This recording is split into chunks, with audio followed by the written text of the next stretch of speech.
मकाम इब्राहिम पर कदमों के निशानात कैसे बने? क्या ये वाकई हज़रत इब्राहिम अलैहिस्सलाम के कदम है? अस्सलाम वालेकुम वरहमतुल्लाहि वबरकातुहू। क्या आपने कभी सोचा है कि खाने काबा के सामने मौजूद मकाम इब्राहिम पर कदमों के निशानात कैसे बने? क्या ये वाकई हज़रत इब्राहिम अलैहिस्सलाम के कदमों के निशानात हैं?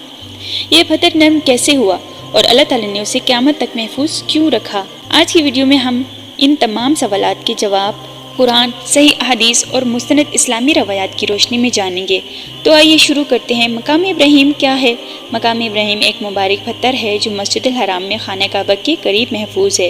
इसी पत्थर पर हज़रत इब्राहिम अलैहिस्सलाम खड़े हुए थे जब वो खाना काबा की दीवारें तामीर कर रहे थे।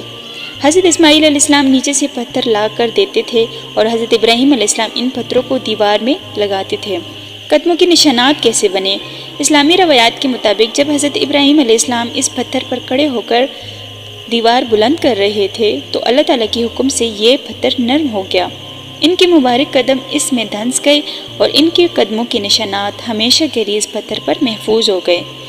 ये अल्लाह ताला की एक निशानी है जो आज भी लाखों मुसलमान अपनी आंखों से देखते हैं। कुरान मजीद में मकाम इब्राहिम अल्लाह ताला सूरह बकरा में फरमाते हैं, और मकाम इब्राहिम को नमाज की जगह बना लो। सूरह बकरा 125 आयत है। इसलिए मुसलमान तवाफ़ मुकम्मल करने के बाद अगर मुमकिन हो तो मकाम इब्राहिम के करीब 2 रकत नमाज अदा करते हैं। अगर वहाँ जगह ना हो तो मस्जिद अल हराम के किसी भी हिस्से में 2 रकत पढ़ सकते हैं। क्या आज भी वही पत्थर मौजूद है? जी हाँ, मुसलमानों का अकीदा यही है कि आज भी वही पत्थर महफूज है।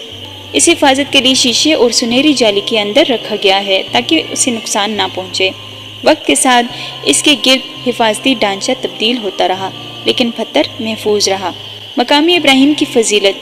ये मकाम हमें हज़रत इब्राहिम अलैहिस्सलाम की अजीम अताअत और अल्लाह ताला के हुक्म की तामीर याद दिलाता है। उन्होंने अपनी पूरी ज़िंदगी अल्लाह की रज़ा के लिए वक्फ कर दी और खाने काबा की तामीर भी इसी अताअत का अजीम नमूना है। हमें क्या सबक मिलता है? मकाम इब्राहिम हमें ये सिखाता है कि अल्लाह के हुक्म पर अमल करना ही कामयाबी है। नेक आमाल इंसान को हमेशा के लिए यादगार बना देते हैं। अल्लाह की निशानियों का एहतराम करना चाहिए लेकिन इबादत सिर्फ अल्लाह ताला की करनी चाहिए। अगर आपको ये मालूमात पसंद आई तो वीडियो को लाइक करें, अपने दोस्तों के साथ शेयर करें और हमारे चैनल को सब्सक्राइब करना ना भूलें। अगली वीडियो में हम जानेंगे ज़मज़म का पानी कभी ख़त्म क्यों नहीं होता।